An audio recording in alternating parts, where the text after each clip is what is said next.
Round one is done and dusted, and we are well on our way. Welcome back to AFLW Today. I am your host, Alex Donnelly. I am up and about in a great mood. My team won on the weekend. Not the men's, the women's. That's what we're all about here. And two people, well, their team hasn't lost in what feels like 15 years. I'm joined by Jess Robertson from Code. Jess, how are we? I'm so good because unlike you, we actually had both teams win on the weekend. We did. So it's a good place to be on this side of the couch. Yep. And a very excited man over there. I don't think he's slept. He's just full of excitement right now is the stats guy, Liam McAllion. I haven't left this studio. I've been celebrating. I got the scarf. I had my Sheasel top on last night. Now we get to talk about the women's. How good. It's a very rare moment that you two as North Melbourne fans get to sing your song twice in a weekend. I sang it like 6 times. So I'm ready to go. Twice? Yeah. Just we had it on repeat. Yeah. Sorry. So that Spotify hit for joining the chorus is you two just all the way through. Yeah. Round one. How are we feeling? What a round. What a round. We had some upset results. Yeah. We saw some awesome debutants. Yeah. I don't know. It was a great way to kick off the season. No, I'm very excited. Exactly what I was hoping for. But a few upsets because we won a close season. We've obviously had the same 4 teams dominate for the last 5 years at the very least. So good to see. Now, make sure you do subscribe to AFLW Today on YouTube, Facebook, X, Instagram, and TikTok. On the YouTubes, it is just AFL Today. It's where we both house this show and the men's program as well. But across Instagram, TikTok, Facebook, and X, it is AFLW Today, AFLW Today AU on some of them. We'll have footy content all season long for you. All right, before we get into it, I just want to ask, thoughts on the new holding the ball interpretation? I don't like it. Yeah, it was tough to watch. You know, you think they're going to make the game. I think the reasoning was to make the game more fast-paced, but I think there was a lot of hands in the air at home just being like, what is going on? Just keep it to the usual rule. Like the players are obviously, there's too many rules in our game already. It's going to be too confusing. If it's ball, it's ball. And I know it's trying to keep the game flowing, but if you get a free kick, then the player can kick long and then it's going down the other end anyway. So I don't mind if it gets called a bit more. I'm more of we are now into the space of rewarding the tackler too much rather than rewarding the person who goes and picks up the footy. Because we're at a stage now where it's like if they pick up the football, if you get tackled straight away, you don't know if you're going to get pinned or not. And I think we found out a few of that over the weekend. Maybe a bit of an overcorrection from the AFL. So let's hopefully it eases up in coming weeks. Yep. Yeah. Good call.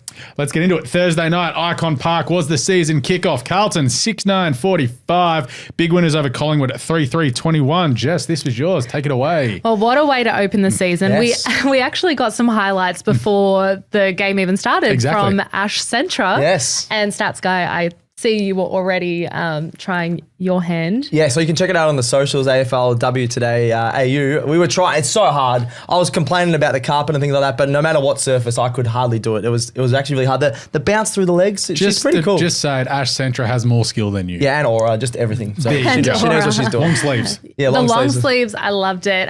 She had all the men in the comp over the weekend trying out her tricks, which I loved to see. Game-wise, though, it was a shaky, a messy contest to start the season, but the first half was, everyone was trying to find their feet, I think. The Pies actually led at quarter time, but then the Blues, they really just got it together. And their second half, they really looked like they're gelled, and their game style we could really see was clicking, which was great to see as a Blues, if you're a Blues fan, and I think just a W fan in general. It was really cool to see them get some really good passage of plays clicking together. But yeah, the Blues midfield really shone. The Pies would really be missing Mattea Breed in the midfield. But for the Blues, it was Mimi Hill. Well, once they got to the outside, it was just game over. As soon as they got that handball to the outside and got out to the wings, it was like, oh, yeah, they're just going forward again. Oh, it's happening again. For Carlton fans, you must be so happy. For those watching or listening on podcast platforms, would be so happy seeing just some continuity and consistency in a game. 100%. I think the guys should be taking note. Yes. So Mimi Hill was huge. She was doing everything in the midfield, 32 touches, 6 tackles, 6 clearances, 4 score involvements. A great story from Aaron Fitzpatrick. Yes. 2 goals on return to AFLW after her ACL. And Tara Bohana, I hope I'm saying that right. She, mature age coming from the Suns down to the Blues. You can see her maturity with the ball, 78% disposal efficiency with no turnovers. Love that. Huge for the Blues structure and can score with the fast footy. an addition up forward that they needed after last year when they were relying on Moody, who's now Harrington as well. So now they've got a couple of options going forward. Absolutely. The Pies probably looking for a little bit more from their captain, I'd say, Ruby Schleicher. And Centra, I mean, she only got the ball 3 times, which I think Pies fans would be, and I think the league fans were probably hoping for her to come out and dominate, but she did join the first kick, first goal. Exclusive that's club. elite. That is, at least she's got that to tick off. And Pies fans are a bit filthy, I think, that they weren't using her in the midfield a bit more. She played a lot of midfield growing up. I'm surprised that they were playing her. She's obviously got a good mark on her, but especially when they're getting demolished in there, you got to try something and put one of your star recruits in there. First game, maybe she's still building her tank up to the AFLW standard as well, coming from junior footy. So you can think of it as that way as well. And it's a way to sort of soft launch her into the game. Absolutely. She took a beautiful mark, kicked a great goal. But that's my question to you guys is how much can we really expect from the number 1 pick? Given the hype, I expected more, and I was a little bit disappointed, but also given the game, how little the ball went into Collingwood's attacking half, understandable. So just sort of a watch and see, because we know how good she can be. Yeah, I just want the Pies to use her a little bit better and use her more. So we'll see what happens the next couple of weeks. Absolutely. And just one last thing that I wanted to shout out was the McKay family. Yes. They were well and truly represented in the crowd. They had quite a large group. They were going crazy, and we love to see it. Absolutely. As we do. Absolutely. Also on Thursday night at Mineral Resources Park over in Perth. This game was moved, of course, because of the downpour they've had recently. West Coast 5-5-35. Daisy getting a win in the first round again over Gold Coast 2-8-20. Stats guy, take us through the Ella Roberts show. Oh, it absolutely was the Ella Roberts show. She stuffed the stat sheet. Oh, that's a bit of a tongue twister there for me. 24 disposals, 2 goals, 4 tackles, and she was really the difference in this one. You had sort of stars on both teams. Charlie Rowbottom was really good for the Suns, but Ella Roberts was just a class above.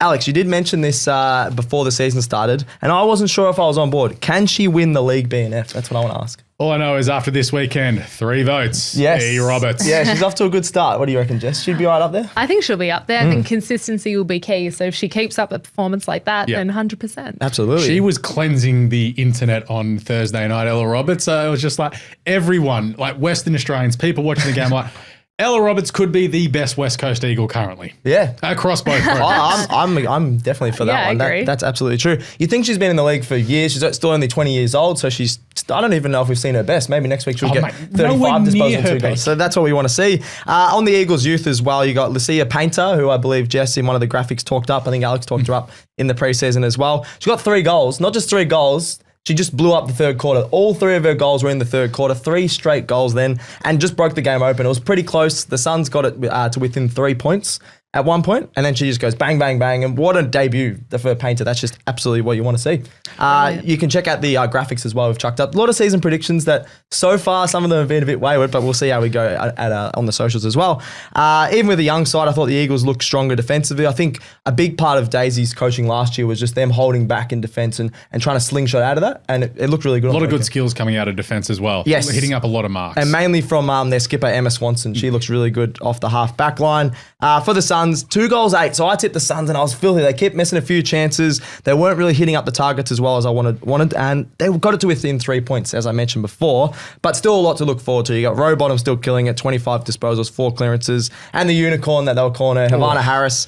She was awesome, really good mark, and then when it hit the ground, even though she's so tall, she's good. So yeah, she can do it all, Jess. Did hear from friend of the show, Eliza Riley. Yes, she does look as jacked as she does through the TV. Yeah, up close, jacked. She's massive, just like a lot of strength in the air there as well, which you really want to see. So I think the next couple of weeks, if they use her a little bit more going forward, then they'll be all right. But the West Coast, they got the job done. Yeah, that's it. Daisy off to a flying start again. Gold Coast, I think they take on the Swans next week, which is the next game at North Sydney Oval on Friday night. Sydney Swans 8-10-58 defeated Richmond 5-8-38. Wait, is this your game? Because we don't have 10 minutes on the clock yet. Yeah, don't worry. I've got a timer right in front of me. Fair enough. So I know I've got about 4 minutes to get all of this done, and I could take you through all 26 of Zippy Fish's disposals if I want.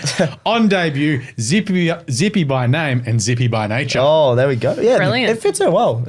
Yeah, just unbelievable. Playing off the halfback flank, the equal most disposals for a debutant in AFLW history, but it is the record for a draftee. So an insane game from Zippy Fish, but also just the composure that she showed with the football in her hands, but also the courage when she went back to take a mark in defence when Greiser was coming out. That could have ended badly, but she showed no fear. So I think for the Swans, there's the excitement. She's going to be the key, is a lot of run and carry this season. And that's what we're going to see from more of these young stars coming through the league now. They've been playing footy for a long time. Yeah. They're not, coming on from another code or anything. They've been playing it since they were juniors. So we're going to see a bit more of this composure and class in the league as we get further into the season. Yeah, you haven't just got the fitness and you got the skill now as well. That's just combined all the way through. It won't take a few years. It's going to be straight from game one. Exactly. And if you want to hear more about Zippy Fish and the Swans, do check out the interview that we did with Alexia Hamilton, which came out last Friday. It's on YouTube and the podcast platforms as well, where she did give us a run through about how good she thinks Zippy Fish is going to be. But I think she blew away all expectations. But what about Chloe Molloy? First game from my close personal friend, Chloe Molloy. First up from an ACL, 12 months off, 4 goals, probably should have kicked 5, 14 disposals, 4 marks. What a game. You just love to see it. Yeah. Absolutely. Great comeback. That's unbelievable comeback from an ACL. We've had a couple of returns from ACL because we've had a lot unfortunately, in AFLW, but the fact you can do that, unbelievable. Well, I think she controlled the space so well also. She had what was an advantageous matchup all night, and she really did take advantage of that. But it's also around her. Cynthia Hamilton arguably has kicked the goal of the year in the first round as well, with the 3 sellings of the candy as well, kicking it through. The celebration as well was fantastic. I think she knew she'd kicked a special one, but I've got to mention Montana Ham in the midfield to start off the game as well. Had an almost night with 0 goals, 3, but she was absolutely everywhere. She set up a couple of goals. And I think her addition into the midfield for the Swans is going to be a big difference. Obviously, Laura Gardner had 27 disposals as well, but it was the skills of the Swans that really sort of tore this apart. The Swans back 5 were taking marks all night. They took 53 marks to 25.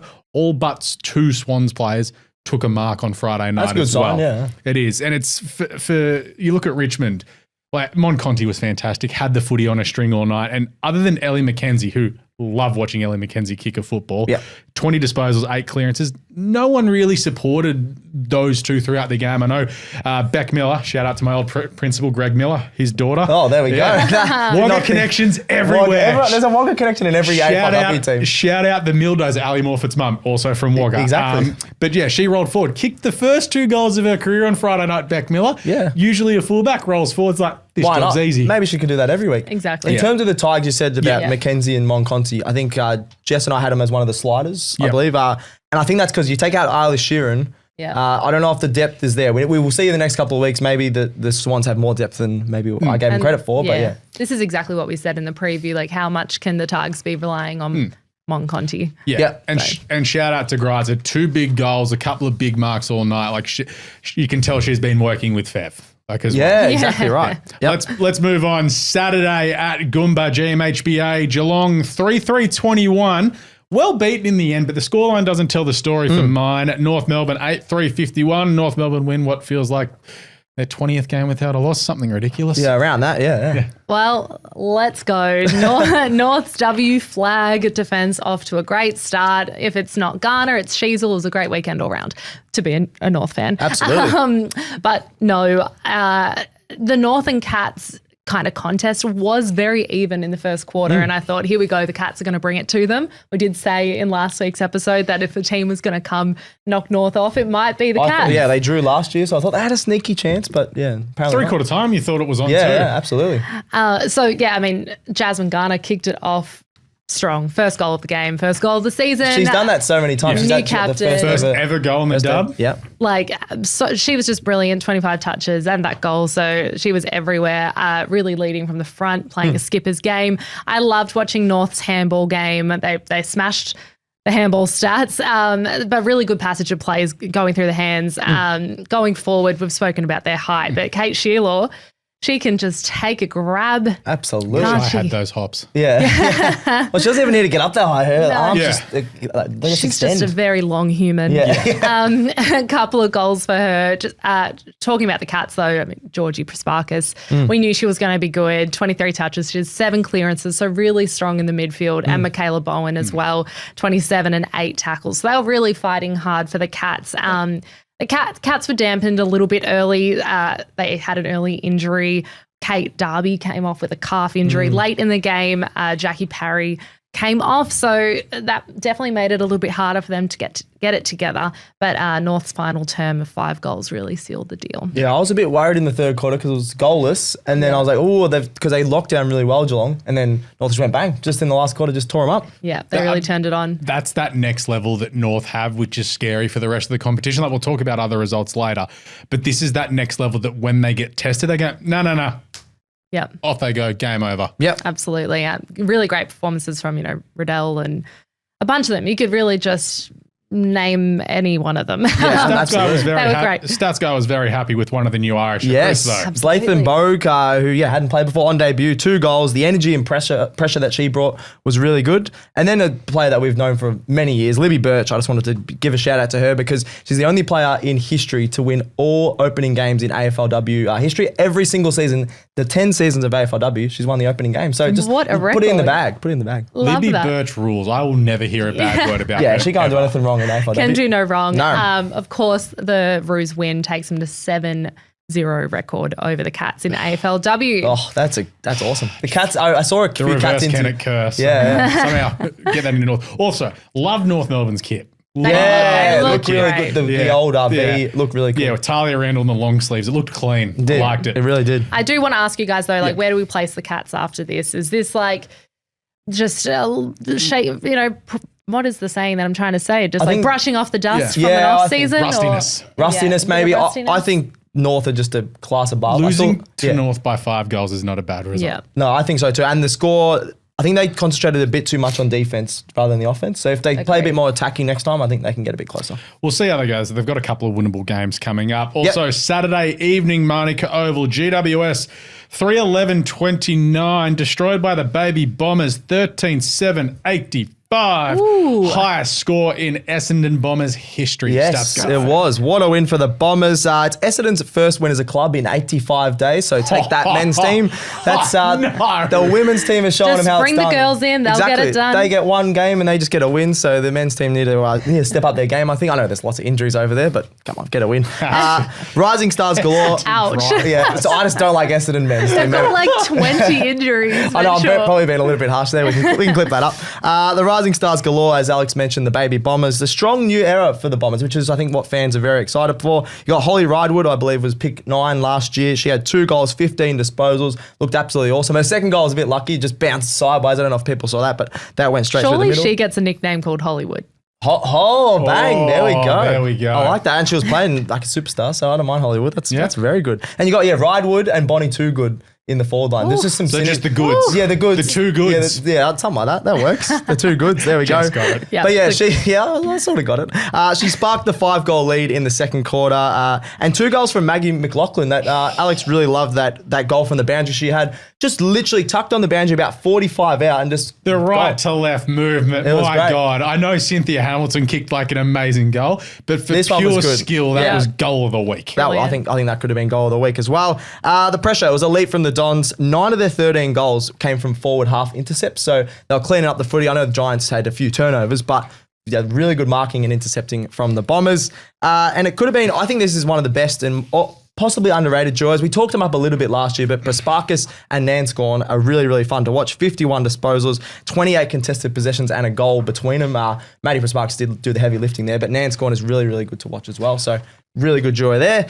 And then for the Giants, you got Beck Beeson, continued her best and fairest form from last season, 19 disposals. Sir Hoy, friend of the show, Cameron Sir Hoy, good 2-way running and 7 clearances. And then Elise Parker, which has been a superstar for the Giants over the last couple of years, was dominating. I think she had 15 touches, 4 clearances before half-time, and then she's went off with an ankle injury, which is now worse, Alex. Broken foot. We've just got the email that's come through from the Giants. She is out for the rest of the year.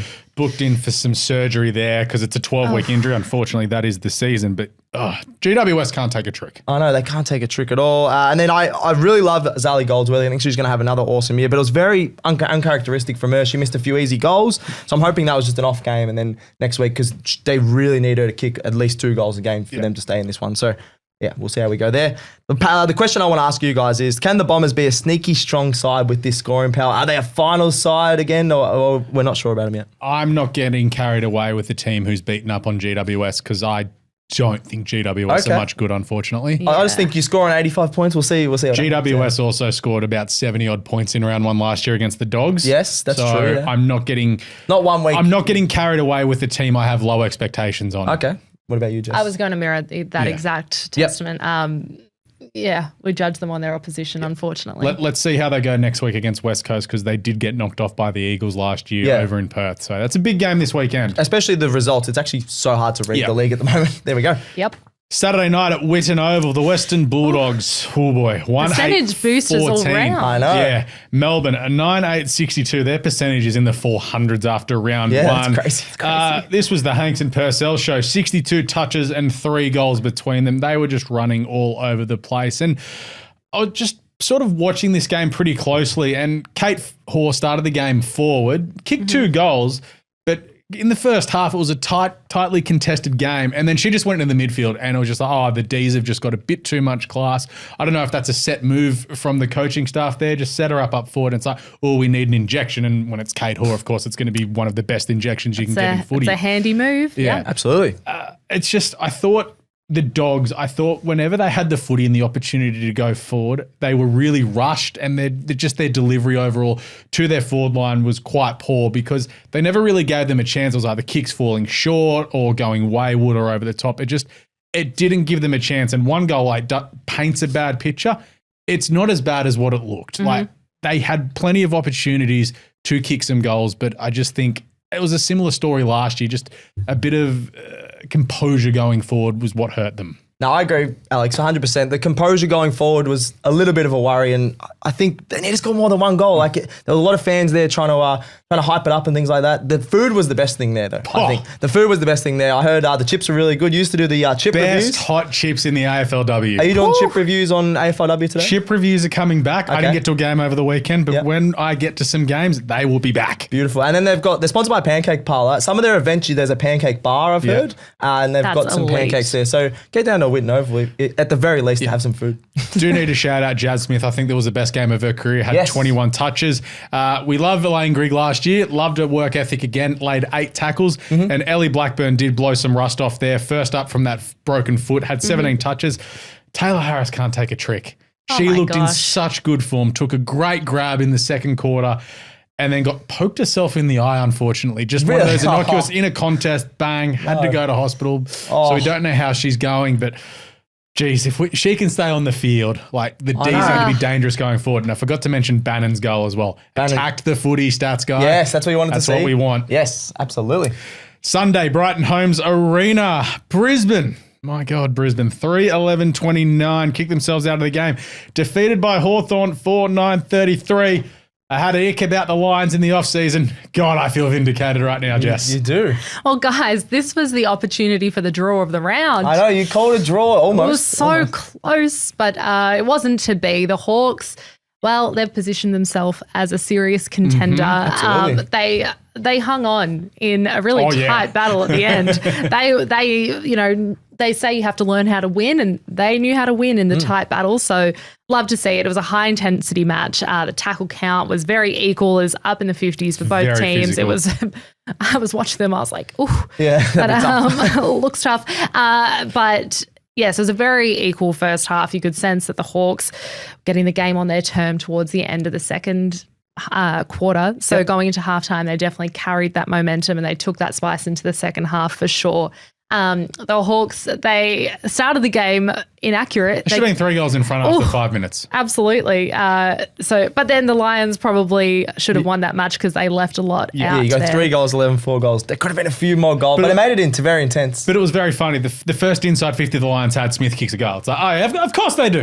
You're watching the game as a Hawks fan, like, of course that happens. It's coming. The Lions are coming. But, Dakota Davidson uncharacteristically just missed a couple that she would normally slot. And I reckon, if she kicks those couple and Charlotte Mullins, she had a goal at the end that would have got to the draw, that kind of bounced over the top of the defence and rolled through, but it just missed the goal. But if that hit the target, the Lions would have won. So a lot of things that didn't go right for the Lions, but Hawks, full credit to them. They really led. Hayley McLaughlin coming 7 tackles. Eliza West just 25 touches and 6 tackles. So they were really like leading from the front. And yeah, I had them in the top 2 and them beating the runners up last year. Really very good start from Jess. Yeah, good call by me. Very nice. I was concerned Jazz Fleming when she went down to Donnelly. I was like, oh, here we go. Not again. Like it was just a recurring nightmare from last season. Thankfully got it strapped and went back out there.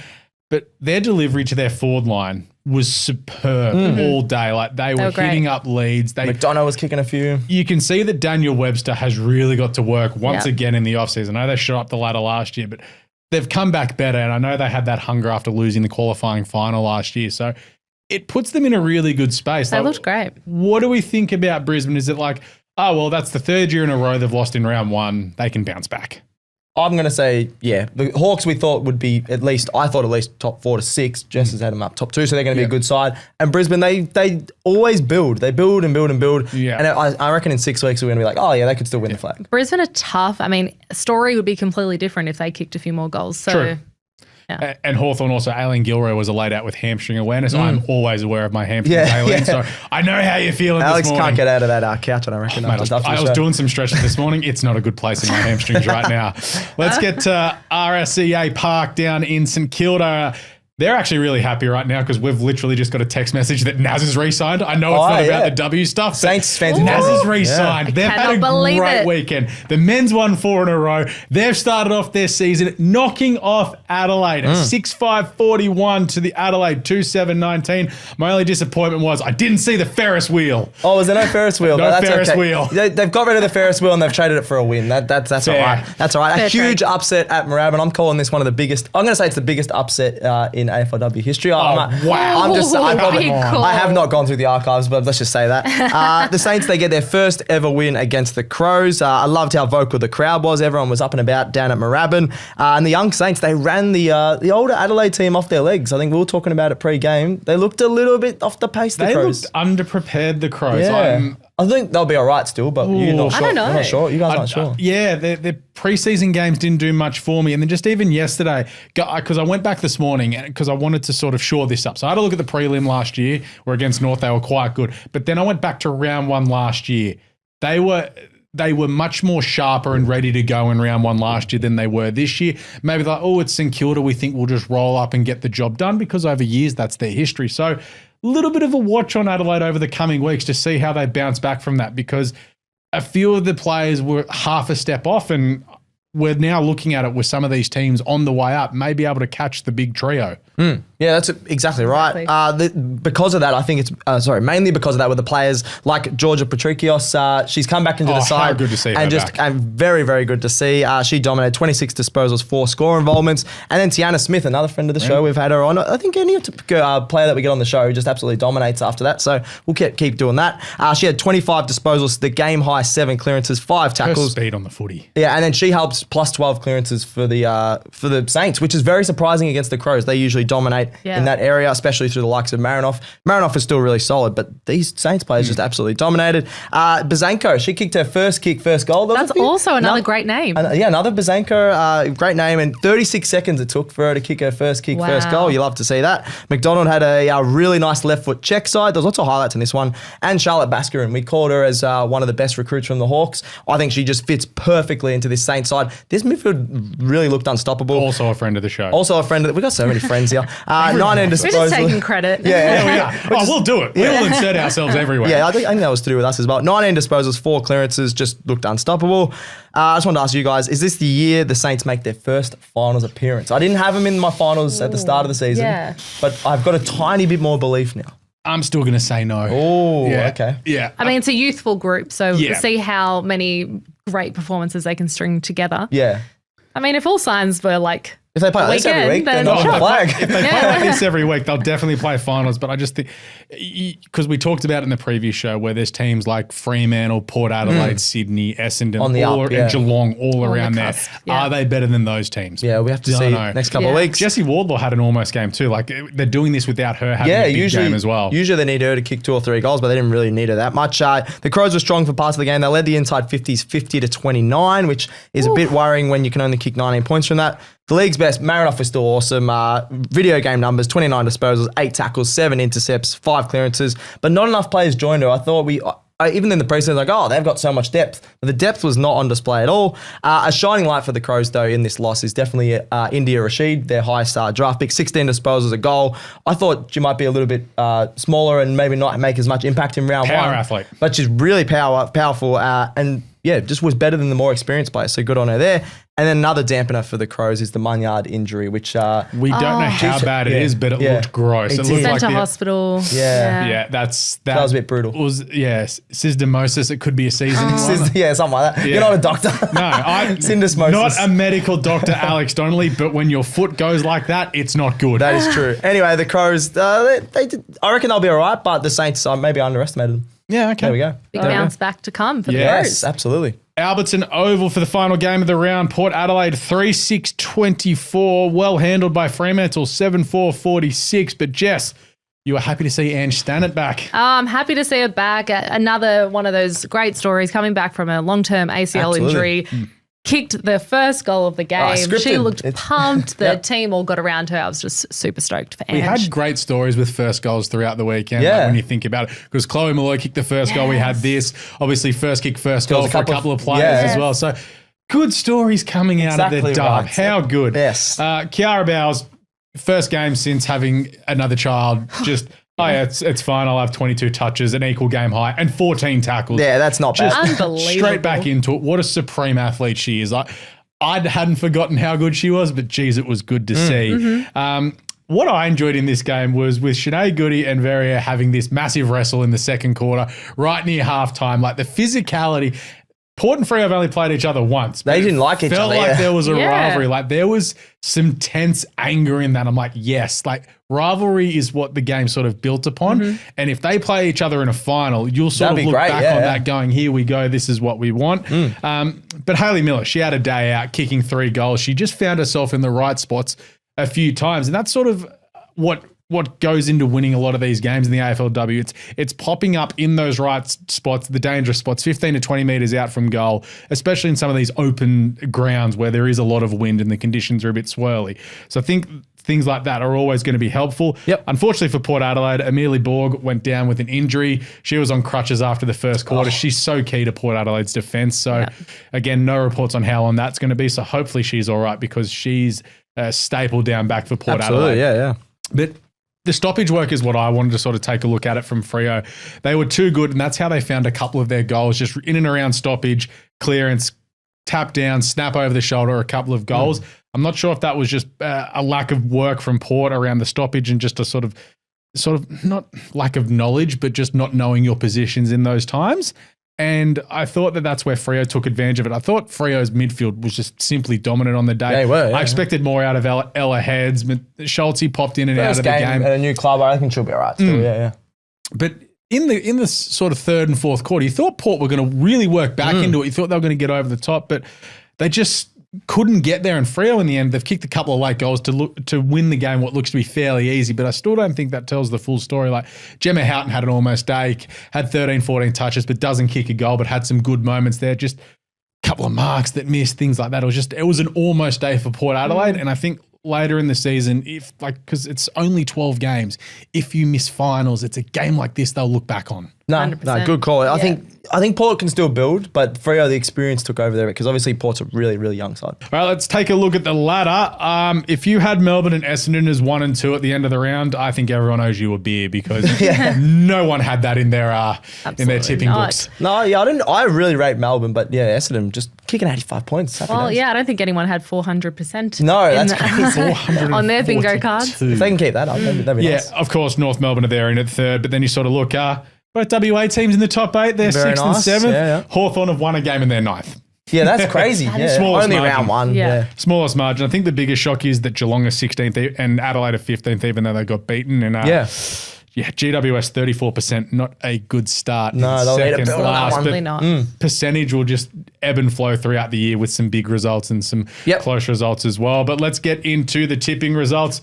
Jess led the way with 7. Oh, very nice start. Yes, I will absolutely take bragging rights Yes. for round 1. Yes. I don't want to talk about tipping. What the hell, Stats I was guy? trying to go for some underdogs. I don't know. I was trying too hard. So I'm leading the AFL one in our sort of show, and then this one is I've the absolutely, AFLW show, I've mate. absolutely cooked it. So yeah, I'll work on it. I got 6. I was 6 for 6 to start, and I got zipped from 3 Oh, yesterday. did you? Hit. I flew out of the gates, and then I tripped up. Yeah, Oh, there we go. that's okay. I know I can get better than 4 next week. There we go. That's okay. famous last week. Of course, we do a big call. You'll see our tipping predictions, big call and lock results on social media. They go out every sort of Wednesday or Thursday across the socials on AFLW Today. Jess's big call was a draw. It was on. It was It on. was so on, just slipped short. So Lions, I have you to blame for that. I reckon you but should it's okay. go draw every week until it happens. Yeah. Because there'll be one. There's going to be one. I was going to say, I could go mine every week until it happens because I reckon Havana I will. Harris, yeah. Havana Harris, rising star nom. She was solid, yeah. I like I it. don't think she'll get it this week. I reckon Painter will get it with Yes. 3 goals. 100%. Yes. Yeah. Painter or Zippy Fish. Yeah. Oh, One of the actually, two. Zippy Fish. Yeah. I'm It's gonna be Zippy. I'm gonna go Painter, 3 goals. Okay. That's my guess. Yeah. Stats guy. I'd go to 3 goals and 15 touches. I thought Adelaide were going to have a big win, so I was like, I'll pick something Yeah. from Adelaide, and that really did not happen. So, Backfired. but I think she will bounce back next week because she's too good not to. Lock results. Ash Centra dominates Jess. Well, she dominated the internet, so we can give you a half win there. Half a point. We'll give her half a point. We'll take it. Yeah. I might keep that for next week because it's coming. Yeah, I like that. I said Adelaide would win. Oh no, that was your lock. Yeah. That's not I good. didn't want to go north. That felt too obvious. Stats guy went Melbourne win. Yeah, against the Dogs. I got to win there. I'll take that. And what we're going to do is as well, instead of doing sort of the votes that the boys do on the AFL Today Show when they review it, we're going to just give our individual best performance across the weekend. Yep. Who was your best performance, be it team or player, Stats guy? I'm going to go Tiana Smith.